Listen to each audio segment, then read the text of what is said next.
성남중앙교회 성도 여러분 안녕하십니까? 봄이 왔지만 우리 장로님 말씀하신 대로 약간 추운 봄입니다. 여러분 건강하게 잘 지내시죠? 네.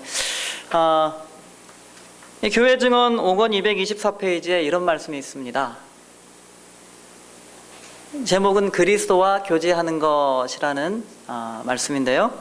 그리스도와 교제하는 것. 얼마나 말할 수 없이 귀중한 일인가. 만일 우리가 그런 교제를 구하고 그것을 얻기 위하여 어떤 희생도 불사할 것 같으면 그 교제를 누리는 것이 우리의 특권이다. 초기의 제자들은 그리스도의 말씀을 듣고 그분이 필요함을 느꼈다. 그들은 그분을 찾고 발견하고 따랐다. 그들은 집에서, 식탁에서, 골방에서, 들에서 그분과 함께 있었다. 그들은 교사와 함께 있는 학생들처럼 그분과 함께 있었고 날마다 그분의 입술에서 거룩한 진리의 교훈을 받았다. 그들은 마치 종들이 그들의 의무를 깨닫기 위하여 주인을 쳐다보듯이 그분을 바라보았다. 그들은 즐겁고 기쁜 마음으로 그분을 섬겼다. 그들은 훌륭한 병사들이 그들의 사령관을 따르듯이 그분을 따르고 믿음의 선한 싸움을 싸웠다. 그들은 그와 함께 있는 자들, 곧 부르심을 입고 빼내심을 얻고 진실한 자들이다. 오늘날 예수 그리스도께서 오시기 직전에 사는 이 시대에 사는 우리 모든 교우님들의 생애가 이러한 생애가 되기를 간절히 바랍니다.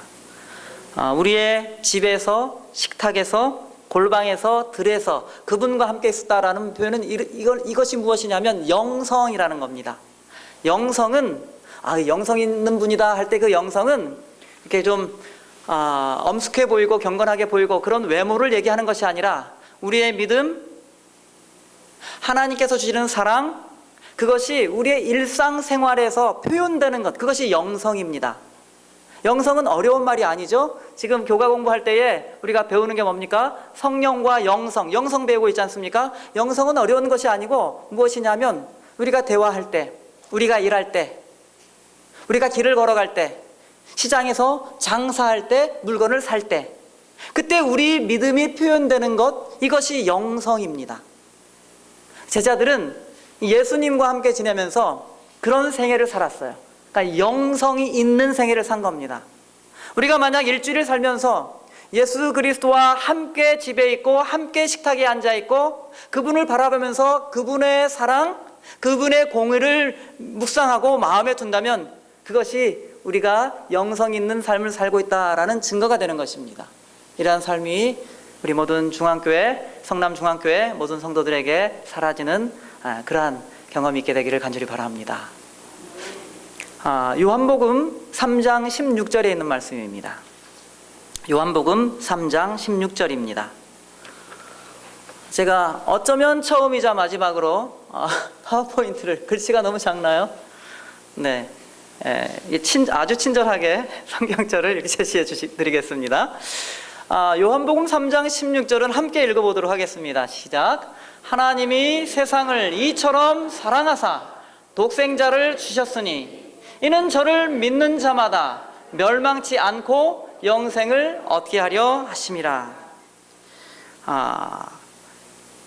이 요한복음 3장 16절에 있는 말씀은 하나님이 어떤 분인지, 하나님과 내가 무슨 관계인지, 하나님은 왜 아들을 보내서 죽게 하셨는지 그 이유를 다 설명해 주고 있는 짧은 글입니다. 매우 짧지만 여기에 정말 깊고도 큰 진리들이 여기에 다 숨겨져 있습니다. 하나님이 세상을 사랑하셨는데 어떻게 사랑하셨단 말입니까? 우리 눈에 보이지도 않는데 하나님의 그 사랑에 나를 사랑하신, 여러분 각자를 사랑해 주신 하나님의 사랑의 그 내용이 뭐냐면 아들을 주신 겁니다. 아들을 주셨는데 어디다 주셨냐면 죽음에 내어주신 것입니다. 우리 대신 죽게 하신 것이죠. 그래서 그것을 믿는 자마다 죽지 않고 멸망치 않고 죽지 못하도록 만들어놨습니다. 예수님께서 우리가 죽어야 될 죽음을 다 죽으셨기 때문에, 그 큰 죽음을 죽으셨기 때문에 우리는 죽음의 길로 가지 않아도 돼요. 죽음의 길을 꽝 딱 막아버리셨어요. 죽을 수 없는 존재로 만들었다고 화이트 부인은, 선지자는 이야기하고 있습니다. 죽을 수 없도록 만들어버렸다는 거예요, 십자가는. 그래서 멸망치 않고 죽지 않고 영생, 영원한 생명, 하나님의 사랑이 우리에게 영원한 생명을 주는 것입니다. 사랑의 내용이 뭐라고요? 예수 그리스도, 사람으로 오신 하나님 예수 그리스도이십니다. 그분을 믿기만 하면 이제 모든 죄인들이 죽어야 되는 영원한 죽음은 죽지 않아도 되는 것입니다. 오늘 하나님께서 우리를 사랑하시는 그 사랑의 원동력이 무엇인지, 그 아들을 주셨다라는 것이 어떠한 의미인지, 하나님과 우리의 관계가 어떠한 것인지 좀 살펴보려고 합니다. 누가복음 1장 26절에 있는 말씀입니다. 이것은 26절부터 있는 말씀을 조금 어려운 표현으로는 수태고지라고 합니다. 수태고지, 수태할 것을 고지하는 내용입니다. 고지서 오지 않습니까? 세금 고지서. 그래서 고지한다라는 말, 이렇게 좀 어려운 말 쓰기도 합니다. 자, 누가복음 1장 26절에 보면 하나님께서 그 천사를 마리아에게 보내죠. 여섯째 달에 천사 가브리엘이 하나님의 보내심을 받들어 갈릴리 나사렛이란 동네에 가서, 27절입니다. 다윗의 자손 요셉이라 하는 사람과 정혼한 처녀에게 이르니 그 처녀의 이름은 마리아라. 그래서 이 가브리엘이, 이 천사가 마리아에게 이야기를 합니다. 보라, 네가 수태하여 아들을 낳으리니 그 이름을 예수라 하라.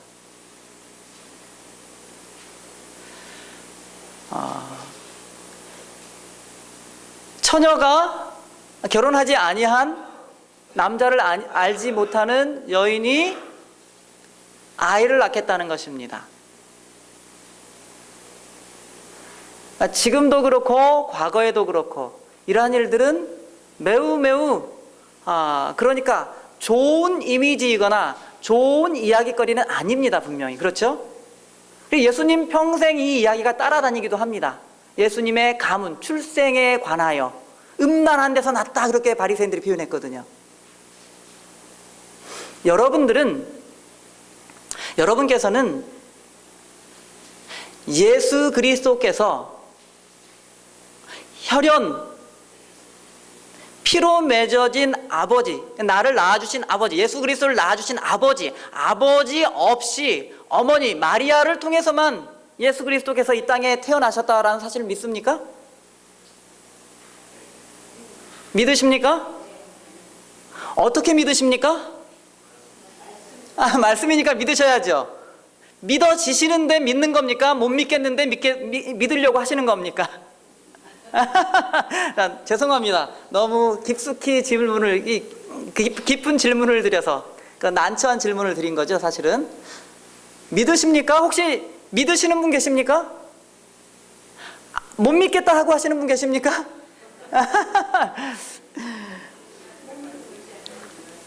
네, 맞습니다. 하나님의 말씀이기 때문에 믿는 것이죠, 사실은. 그것이 맞는 말씀입니다. 한 번은 도마가 요한복음 20장에서 난 못 믿겠다, 죽어도 못 믿겠다 라고 한 적이 있어요. 뭘 가지고 못 믿겠다고 했나요? 예수님께서 부활하신 걸 난 도저히 믿을 수가 없다. 왜 그랬을까요? 분명히 십자가에서 찔려서 못 박히셔서 돌아가신 걸 봤기 때문에 그렇습니다. 죽은 걸 봤기 때문에, 다시 산 사람이 다시 살아났다는 그 이야기를 도무지 믿을 수가 없었던 겁니다, 도마는. 그래서 내가 그거 만져보지 아니하면, 내가 내 눈앞에서 그 예수님 만나지 아니하면 난 못 믿겠다. 그랬더니 예수님께서 뭐라고 말씀하셨습니까? 요한복음 20장에 도마에게 앞에 나타나셔서 이렇게 말씀하시죠. 20장 27절입니다. 내 손가락을 이리 내밀어 내 손을 보고 네 손을 내밀어 내 옆구리에 넣어보라. 그리하고 믿음 없는 자가 되지 말고 믿는 자가 되라. 29절입니다. 예수께서 가라사대 너는 나를 본고로 믿느냐? 보지 못하고 믿는 자들은 복되도다. 예수님께서 우리에게 요구하시는 믿음은 조금 단계가 높은 믿음입니다. 그러니까 눈으로 확인된 것, 합리적인 것들만 사실은 믿고 싶습니다, 우리가. 그런데 예수 그리스도께서는 뭐라고 말씀하시느냐면 이 시야에 들어오지 않는 것, 우리 생각 밖에 있는 것, 우리가 상상할 수 있는 것 밖에 있는 것들에 대하여 예수 그리스도에 관하여는 보지 못할지라도 믿는 자가 되라고 말씀하십니다. 사실은 제가 대학 시절에 제 학생 전도사일 때였습니다. 신학과 몇 학년 때인지 그렇습니다. 담임 목사님에게 목사님, 예수님이 낳아주신 아버지가 없이 어머니에게서만 태어나셨다면 그럼 누구 닮은 거예요? 라고 물어봤어요. 그랬더니 목사님께서 믿음이 없으니까 그런 질문을 한다고 말씀을 하셨어요. 근데 궁금한 겁니다. 그러니까 과학을 신봉하는 사람들은 이 이야기를 믿을까요? 안 믿을까요? 세상 사람들에게 가서 이야기를 하면 믿을까요? 안 믿을까요? 네. 그런데요, 성경에는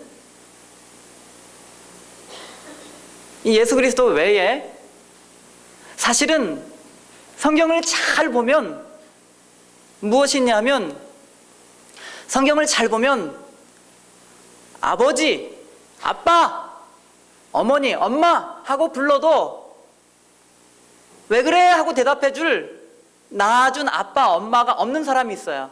예수님은 엄마는 있고 아빠는 없었지만,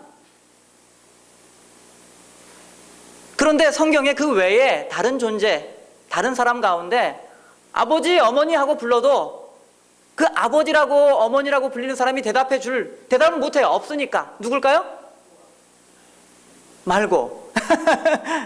누구요?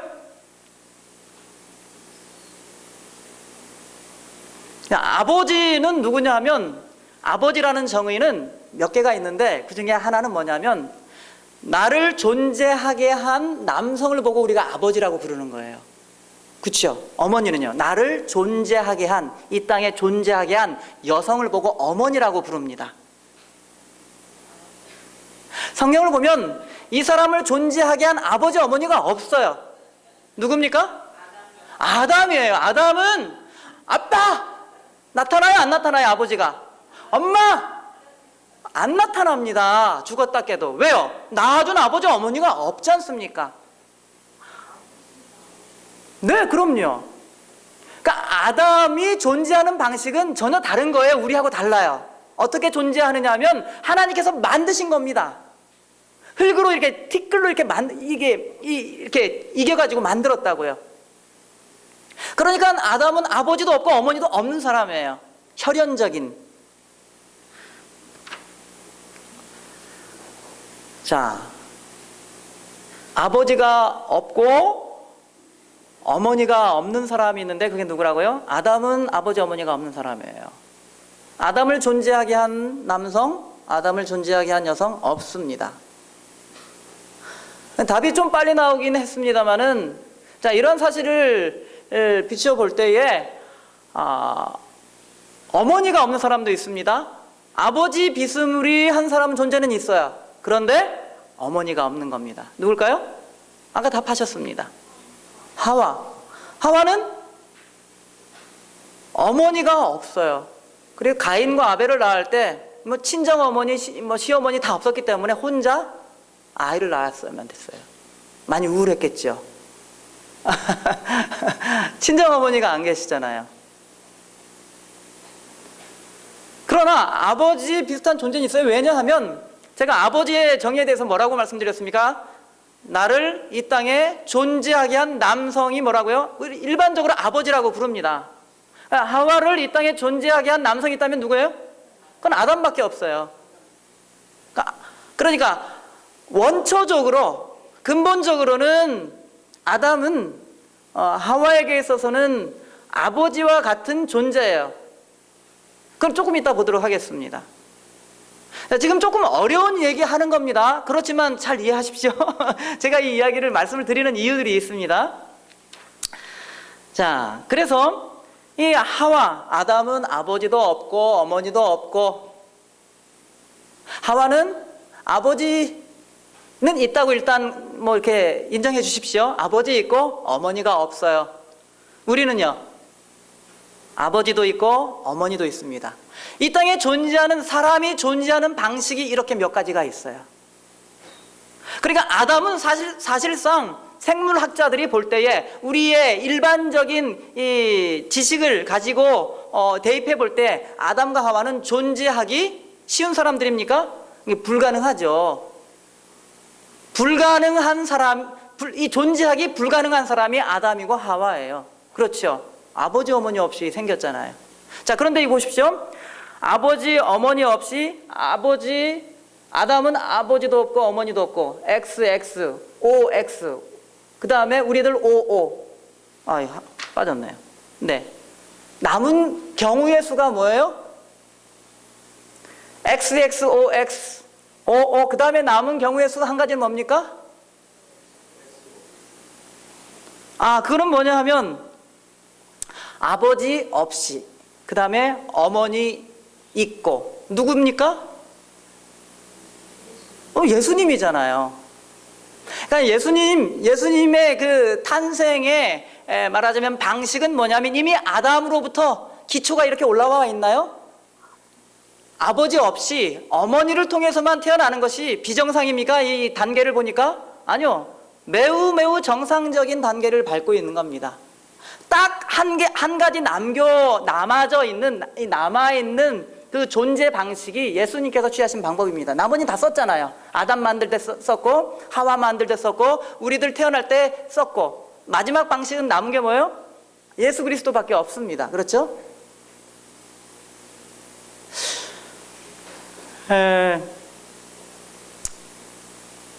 창세기 2장을 보시면 지금 우리가 21절, 22절에 좀 주의 깊이 좀 보겠는데요. 여호와 하나님이 아담을 깊이 잠들게 하시니 잠들매. 이 깊이 잠들게 하다 할 때 신계훈 목사님 뭐라고 표현하셨냐면 마취시키다와 같은 말이라고 표현했어요. 깊이 잠들다, 마취시키다 같은 말입니다. 아주 깊이 잠들었는데 잠들매, 그가 그 갈빗대 하나를 취하고 살로 대신 채우시고, 이 갈빗대는 또 다른 말로 갈빗대는 이제 옆구리하고 같은 말입니다. 옆구리와 갈빗대, 가슴, 허리 다 같은 말이에요. 여기 그냥 갈빗대로 번역한 겁니다. 갈빗대와 허리, 옆구리 같은 말이에요. 허리에서, 옆구리에서 그 갈빗대 하나를 취하고 살로 대신 채우시고, 여호와 하나님이 아담에게서 취하신 그 갈빗대로 여자를 만드시고 그를 아담에게로 이끌어 오시니. 자, 갈빗대를 이렇게 왼쪽 갈빗대일까요? 오른쪽 갈빗대일까요? 그건 아무도 모르죠. 갈빗대를 취하셨는데 이렇게 갈빗대를 이렇게 갈빗대가 이렇게 있으니까 아마 요렇게 자르진 않았을 것 같아요. 그렇죠? 요렇게 하면 너무 이거는 효율적이지가 못해요. 그래서 이렇게 잘랐어야 될 거예요. 그렇죠? 살을 이렇게 해서 이렇게 잘라야 이렇게 벌릴 거 아니에요. 이렇게 자르면 어떻게 될까요? 칼로 이렇게 자르면 어떻게 돼요? 아파요? 안 아파요? 아담은 안 아파요. 왜냐하면 깊이 잠들었기 때문에 마취당했으니까. 이렇게 잘랐어요. 살을 이렇게 벌렸을 거 아니에요. 그런 과정에서 이게 자르고 벌리는 과정에서 뭐가 발생했을까요? 뭐가 생겼을까요? 뭐가 나올까요? 피가 나오잖아요. 피가 나오고 거기서 갈빗대를 꺼내서 그것으로 뭘 만들었어요? 그렇게 여기 보니까 하와는 그렇게 만들어졌다고 이야기하고 있습니다. 남자는 그냥 흙으로 이렇게 대충 만들었는데 여자는 굉장히 섬세하게 복잡해요. 남성을 만들 때하고 여성을 만들 때는 전혀 다릅니다. 그러니까 제작 방법이 완전히 달라요. 자, 그런데 이렇게 칼로 이렇게 째니까 어떻게 됐다고요? 뭐가 흘렀다고요? 피가 흐른 거예요. 피가 흘러서 이 갈빗대가 사람이 존재하게 됐어요. 사람이 되었어요. 누가 되었나요? 하와가 됐잖아요. 아직 하와가 이름이 아닙니다. 범죄한 다음에 하와라는 이름이 붙여졌으니 그냥 여자예요. 그렇죠? 아직 여자예요. 그러니까 이 여자와 아담과의 관계는 이게 뭐가 흘려졌어요? 피가 흘려졌으니까 이런 관계를 뭐라고 해요? 뭐 관계? 네? 혈연 관계라고 하잖아요. 혈연. 원래 혈연 관계는 어디다 쓰는 거예요? 부모와 자식 간에 쓰는 거예요. 그런데 이 정황으로 미루어 볼 때에 제가 드리는 말씀에 대해서 이렇게 반대하실 수도 있습니다. 이것은 제가 성경 말씀을 보면서 이렇게 통찰한 거니까 또 다른 면으로 볼 수도 있겠죠. 이건 조금 아닌 것 같다라고 할 수도 있습니다. 근데 제가 보는 관점은 그렇습니다. 그래서 아담과 하와는 아담에게서부터 하와가 나와서 하와를 존재하게 한 남성은 아담이기 때문에 근본적으로는 아버지와 딸의 관계가 사실은 성립하는 겁니다. 그런데 그 다음에 어떻게 해서 문제가 된 거예요? 뭘 했기 때문에? 그 다음에 둘이 하나가 됐다 그랬잖아요. 뭘 했으니까? 결혼했으니까. 근데 이건 좀 관계가 좀 이상하죠? 처음에는 부녀관계처럼 이렇게 존재하기는 그게 존재했는데 거기에 사랑을 하다 보니까는 부부가 됐단 말씀입니다. 자, 이사야에 있는 말씀을 좀 보면 이사야서 54장 5절입니다. 길기 때문에 막 짧게 이렇게 적어놓은 겁니다. 성경이 자주 하나님과 우리의 관계를 뭐라고 표현하느냐 하면 이사야서 54장 5절 이는 너를 지으신 자는 네 남편이시라.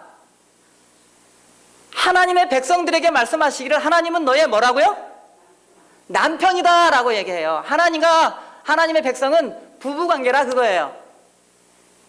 예레미야서 3장 14절 나는 내가 남편이다 라고 누가 말씀하시는 거예요? 하나님께서 누구에게? 하나님의 백성에게 말씀하시는 겁니다.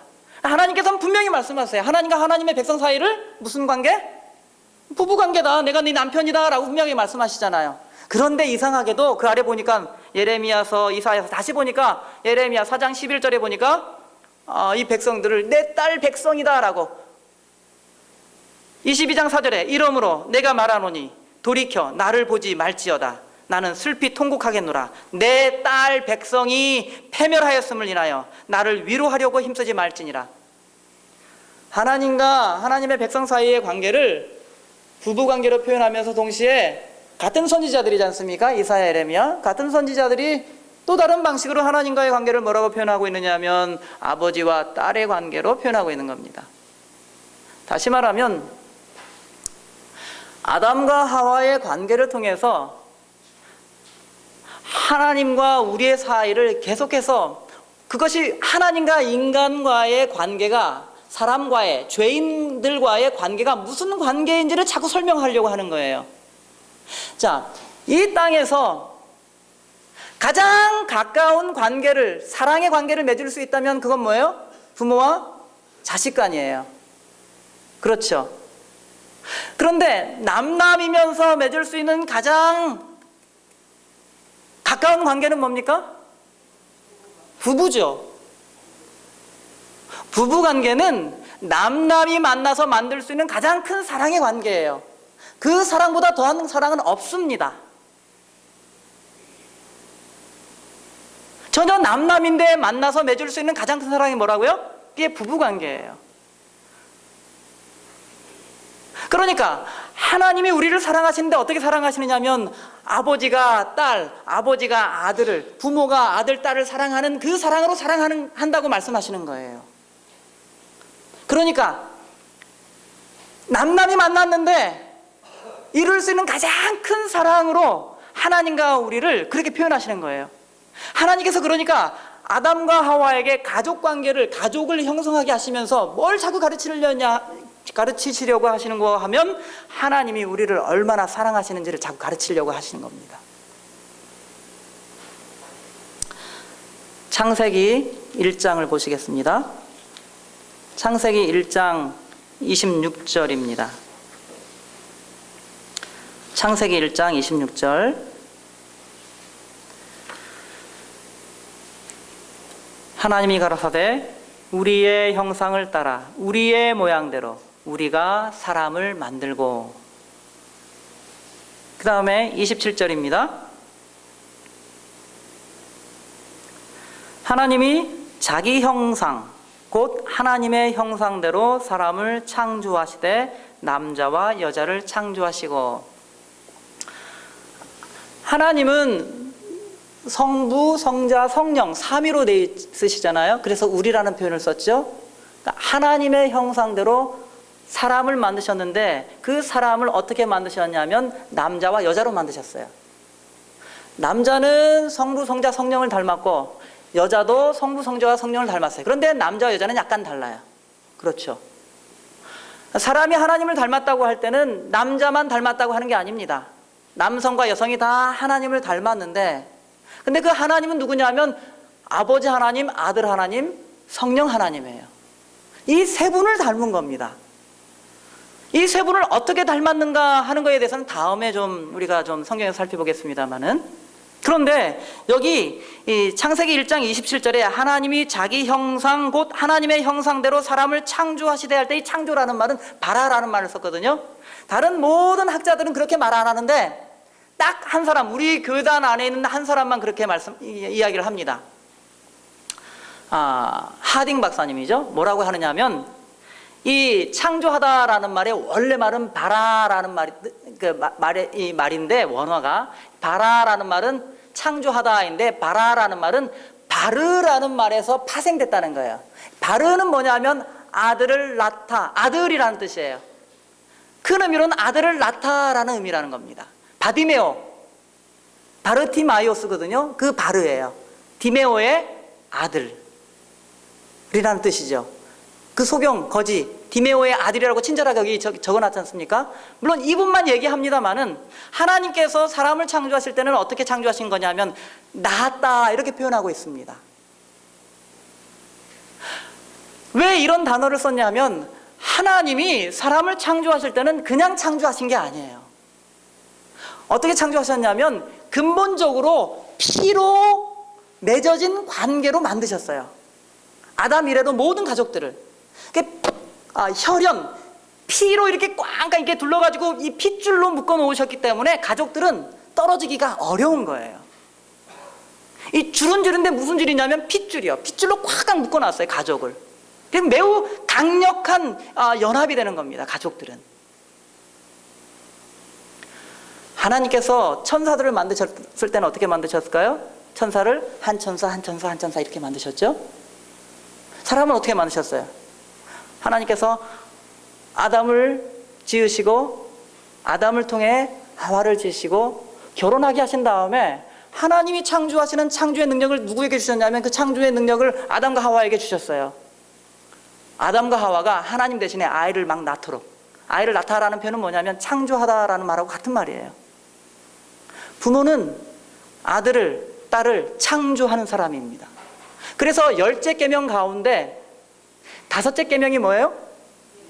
내 부모를, 사람과 사람 사이에, 하나님과 인간 사이의 관계가 아니고 사람 사이의 관계의 맨 첫 번째 계명이 뭡니까? 그게 내 부모를 공경하라입니다. 가장 근본적인 것이기 때문에.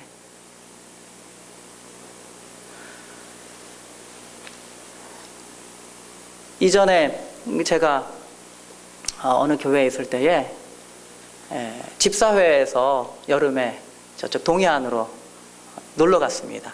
당일 치기로 바닷가에 갔습니다. 바닷가에 이렇게 갔는데 너무 이제 동해 바닷물이 막 이게 깨끗하고 그러니까 너무 좋은 거예요. 집사님들이 그냥 아직 그냥 보니까 막 달려드는 거예요. 근데 동해가 어떤 곳입니까? 동해 바다가 이렇게 완만한 데가 아니라 쑥 이렇게 깊은 데잖아요. 그렇죠. 근데 막 놀다가 보니까 저는 이게 바다를 저쪽 수평선을 바라보면서 이렇게 멍하게 앉아 있었고 다른 남자분들은 짐을 가지러 이렇게 내려갔었습니다. 남자는 혼자밖에 없었고 다 여집사님들이에요. 근데 이렇게 앉아 있는데 갑자기 목사님 그러는 겁니다. 그래서 정신 차리고 봤더니 한 명은 이렇게 물 위에 이렇게 떠 있고 뭐 사람들이 막 이렇게 허둥대는 겁니다, 보니까. 그래서 수영도 잘 할 줄 모르면서 이게 바로 가면은 붙들릴까봐 이렇게 뒤로 돌아갔어요. 뒤로 돌아가가지고 이렇게 물 밖으로 이렇게 밀어내려고 했거든요. 물속에서 이렇게 물속으로 들어가서 봤어요. 이렇게 물 아래서 이렇게 본 거죠. 그랬더니 거기 뭐 다 지난 다음에 말씀으로는 집사님 2분하고 청년 1명이 빠졌다는데 제 눈에는 집사님 1분하고 청년 1명밖에 안 보이더라고요. 그러니까 나중에 그러니까 그 한 분 집사님 제가 못 봤는데 나중에 제가 그 교회를 떠날 때까지 왜 나는 그렇게 목사님 불렀는데 나는 그냥 붙잡아주지도 않고 막 그랬냐고 하여튼 원망을 많이 들었습니다만은, 근데 보니까 이렇게 막 밀려고 하는데 이렇게 떠 있는 아이부터 이렇게 해야 될 거 아닙니까? 청년인데. 그래서 막 밀려고 이렇게 보니까 가까이 가서 이렇게 보니까 두 사람이 엄마가 이렇게 오른쪽에 제가 볼 때 오른쪽에 있고 아이가 이렇게 떠 있는데 엄마가 아이 손을 꽉 붙잡은 거예요. 그때 다리를 막 쳤는데 보니까는 그게 바닥이 이렇게 내려왔는데 내려온 그 바로 위에서 발버둥을 아무리 쳐봐도 짚히지가 않잖아요, 다리가. 그래가지고 막 이렇게 빠져가는데 다시 올라가고 이렇게 그런 상황이었습니다. 그래서 그 아이부터 이렇게 밀어내고 엄마도 이렇게 밀고 그랬어요.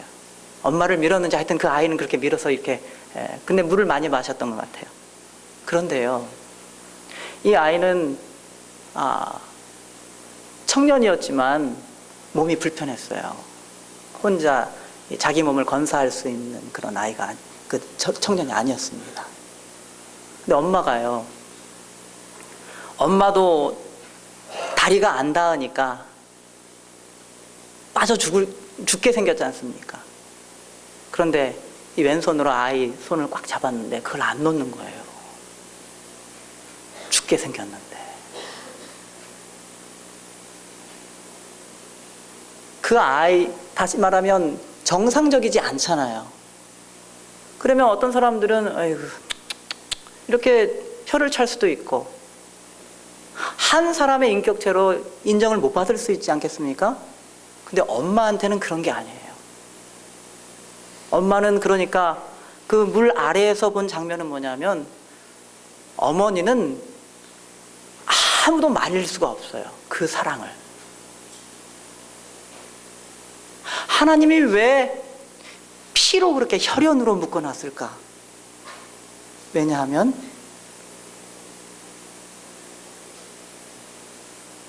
어머니는 딸을 위하여, 아들을 위하여 목숨까지라도 내놓을 수 있는 존재예요.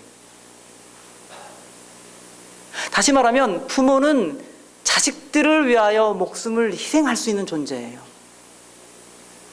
그래서 부모는 누구를 가리키냐면 하나님을 가리키는 겁니다. 하나님이 나에게 어떤 분이냐? 목숨을 내놓고 희생할 수 있는 분이다라는 것을 아버지가 가르쳐주는 거예요. 어머니가 가르쳐주는 거예요. 그래서 핏줄로 하나 되게 묶어놓은 겁니다.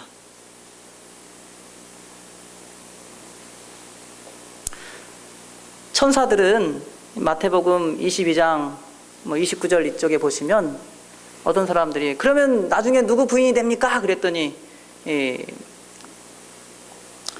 예수님께서 대답하시기를 야, 하늘나라 가면 천사들처럼 돼서 시집장가 가는 거 없다, 그렇게 말씀하시거든요. 천사들은 시집장가를, 결혼 생활이 없습니다. 그러니까 이 결혼을 통해서 자녀들이 생기고 거기에 사랑이, 그래서 십자가가 어떤 것인지를 사람에게는 그렇게 보여주신 거예요. 하나님의 사랑을, 하나님이 어떤 분인지를 아버지를 보면서 배우게 되는 겁니다. 아버지가 그 임무를 완수하면 어머니를 통해서 하나님을 배우도록 되어 있는 거예요. 근데 천사들은 여기 사촌 언니 천사? 없어요. 없어. 삼촌 천사? 이런 게 없습니다. 잘 아는 동생 천사? 이런 게 없어요. 애인 천사? 그런 게 없습니다. 완전히 달라요, 우리하고. 그러니까 천사들은 우리가 천사보다 못한 존재라고 시편 8편에서는 이야기하지 않습니까? 천사보다 못한 존재로 만들어놨어요, 사람을. 그런데 다 못하지만 천사보다 뛰어난 게 몇 가지가 있어요. 그 중에 하나가 뭐냐 하면, 천사들은 아버지가 탕자를 향하여 가지고 있는 그 마음, 끝까지 포기 못하는 그 마음, 다른 사람 같으면 벌써 포기해버렸어야 되는데 냉정하게 생각하면, 그런데 포기되지 않는 마음, 그 자식이 돌아오기를 기다리는 그 마음을 자식을 키워보지 않은 천사들은 알 수가 없어요. 아들 때문에 고생해보지 않은 천사들은 그걸 모른단 말이에요. 죽어가는 딸을 손을 놓지 않은 어머니의 심정을, 그걸 천사들은 경험적으로 알 수가 없는 거예요. 보고 알죠. 그러나 경험해 볼 수가 없는 거예요. 왜냐하면 딸을 가져본 적이 없고 아들을 가져본 적이 없어서 그런 거예요. 그러니까 인간 가족들이 가지고 있는 아버지에 대한, 어머니에 대한, 그리고 아들, 딸들에 대한 그러한 거기서 오는 그 사랑과 행복은 천사들에게는 아주 환상적인 겁니다. 그럼 마귀가 아담을 왜 미워했느냐면 자기가 누리고 있어야 될 그 행복을 아담과 하와가 누리고 있었기 때문에 너무나 미웠어요. 그걸 깨트려 버린 겁니다. 아담은 아담과 하와가 다 이제 6째 날 금요일에 창조가 되었습니다만은, 그래서 이 옆구리가 이렇게 상하면서 아담이 자는 동안에 한 생명이 탄생했지 않습니까? 여자, 나중에 하와라고 이름하는 우리 맨 처음 할머니죠. 요한계시록 19장입니다. 요한계시록이 아니고 요한복음 19장. 죄송합니다. 그거 보시기 전에요. 시간이 많이 지났습니다만은, 그래서 하나님께서 왜 창조하셨느냐라고 물어보면 이 이유 때문입니다. 무릇 내 이름으로 일컫는 자, 곧 내가 내 영광을 위하여 창조한 자를 오게 하라. 사람은 뭐 때문에 창조하셨다고요? 하나님의 영광을 위하여. 아버지가 어머니가 십자가를 막 드러낼 때에 그게 하나님께 영광이 되는 거예요. 아담을 창조할 때 하나님을 아주 쏙 빼닮은 존재로 만들었거든요. 그런데 아담 혼자로서는 하나님을 다 표현할 수가 없어요. 그래서 누가 만들어진 거예요? 하와하고 연합해서 하나님을 표현하라, 그겁니다. 그게 하나님께 영광이 되니까. 그런데 하와를 데리고도 둘이 협력해가지고도 모자라요. 역부족이에요. 그래서 어떻게 한 거예요? 자식을 낳기 시작한 거예요. 온 가족이 다 하나님을 드러내는 거예요. 그래서 하나님께 영광이 되는 겁니다. 그게 사람이 존재하게 된 근본 이유입니다. 하나님의 영광을 위해서예요.